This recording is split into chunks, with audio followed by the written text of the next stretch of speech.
This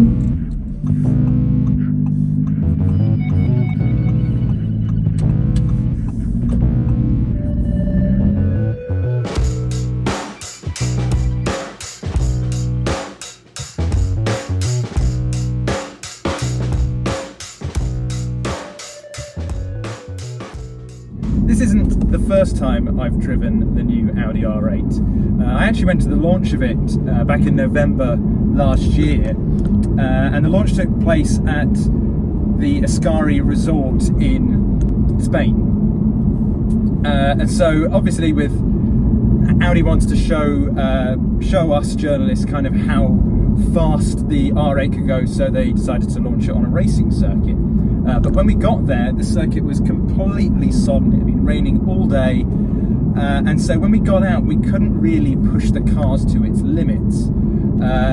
That being said, I was able to get a bit of a kind of overview of the car, and to be fair, I found the steering was lacking the precision that you would want from a track car, and definitely not what you would get from a McLaren. And so it made it very hard to kind of go into corners and do precision driving.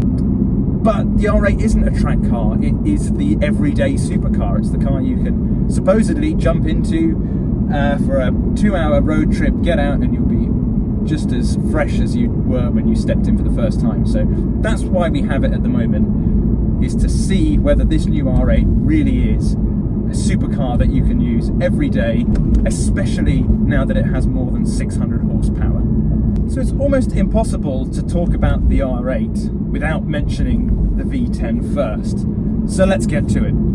This has the same 5.2 litre naturally aspirated V10 engine as the Lamborghini Huracan. Now in this mode, so this is the performance model, it's got 630 PS. That is really quite noticeable, because people used to argue that the R8 was a sports car and wasn't a supercar, but that couldn't be further from the truth. With 600 horsepower, you're kind of knocking on the door of a 720S, really. I know it's got close to 700, but this really is an absolute rocket on the road.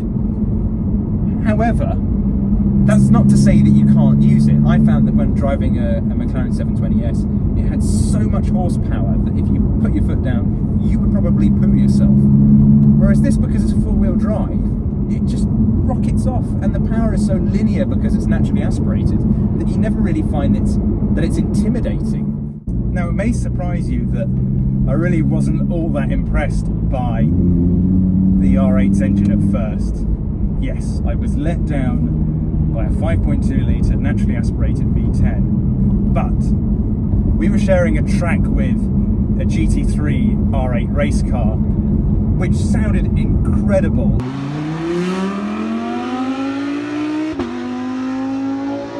When you got inside of the R8 road car, it just felt so clinical in comparison. It almost sounded like the engine note had been created by a synthesizer. It just didn't sound authentic. And that's not to say that Audi does any of those kind of fake sounds to emphasize the engine, because it doesn't need it.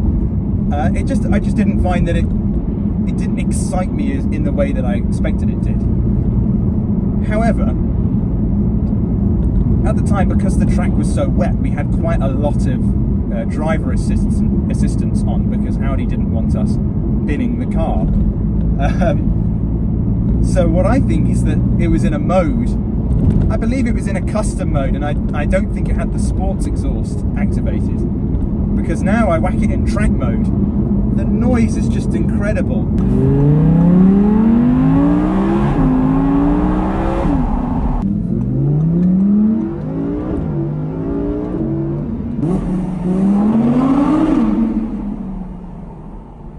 But there's another kind of aspect to it as well, of where you can kind of fly through the gears and have that kind of race car kind of sensation.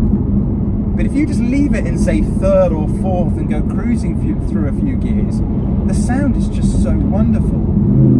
You know, this is fourth, and you get that real kind of deep burble from the engine.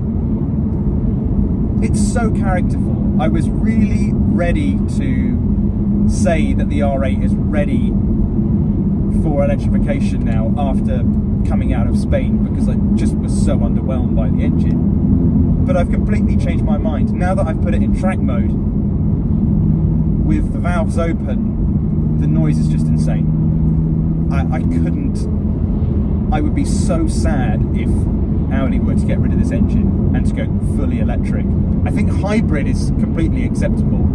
This thing with a hybrid system would be amazing. Imagine the naturally aspirated power going to the rear and then electric power at the front. That would be incredible. But please, Audi, don't go electric. What do you think of the styling? I've heard some people say that it's too fussy, and others don't like the fake vents that you get at the front of the car, and there's a couple ahead of the engine bay as well.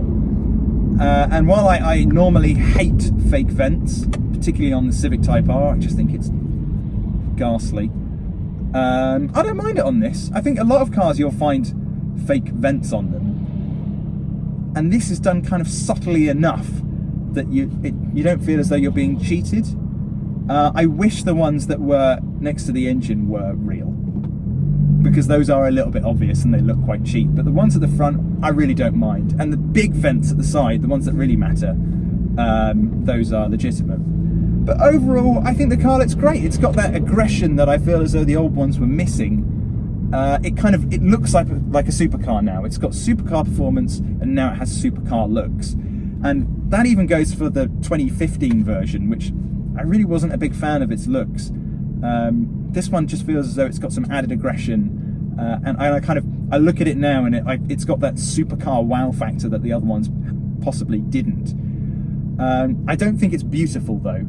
I saw an original R8 V8 the other day in silver with the carbon fiber blade, and it was really pretty, a real kind of beautiful in a minimalistic sense.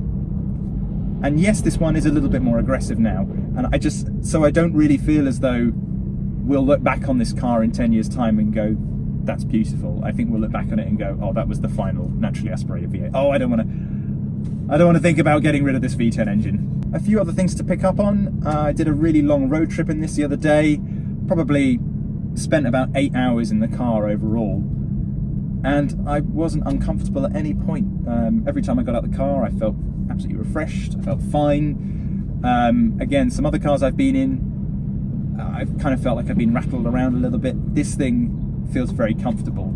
The interior, I mean, it's functional. I think it looks good, and for a supercar that's kind of 100, it's not. There's no wow factor in here. There's no luxury like you'd get in a McLaren 570S, but it does the job. I think it looks good. It's purposeful. I like the carbon fiber highlights that we've got in here. I get in it and I feel like I'm in something premium, not something luxurious, but it does the job. I think previous R8s had really quite basic interiors, and some would say they were kind of jumped up TTs, but this isn't it. I would say this is a nice interior, and there's plenty of leg room as well. I've had people well over 6 foot in here. Loads of leg room, loads of headroom, absolutely fine. What lets the R8 down though, and particularly this generation of R8, is the electric steering. It's just so vague. Not only is it pretty rubbish on a racetrack where you kind of have to guess of where the front wheels are, but on the road as well, it's passable. You can enjoy a bit of road, but you'll mainly be enjoying the road for the sound of the engine and not the steering. The steering is merely a means of turning the wheels. There's no feedback, there's no feeling the road surface through your fingertips. It's a little bit dull, and it will really take you out of the driving experience. The best way I think of it is, let's say if you took this car's competitor, the McLaren 570S, and you took both of them on a road trip across Europe, you would enjoy the R8 between the corners, and you enjoy the 570S in the corners. And I think it's the corners where everything matters. It's kind of where you get the feeling of the car and you can feel the chassis. Whereas this, I mean, you're going to really enjoy sprinting up to motorway speeds or between corners on a twisty road, but in the corners it's just a little bit average. And that's kind of what prevents me from falling in love with the R8. That naturally aspirated V10 is just so good, and the car looks spot on, I think, particularly from the front. I think it looks spot on for my kind of supercar. But you get in it and the steering just kind of takes you out of that, so it prevents you really from loving it. It's not the whole package. You know, I've said here before that the McLaren 600 LT is the perfect car, in my opinion, the perfect sports car, because the steering is wonderful, the engine sounds incredible, the tyres are sticky, you can feel everything that the car is doing. Whereas this, it's a kind of like an 8 out of 10 car. It does everything really, really well, but the only thing it does perfectly is the engine. And you know what? I think for a lot of people, that's fine. If you're buying your first supercar, like, you can't really go wrong with an R8.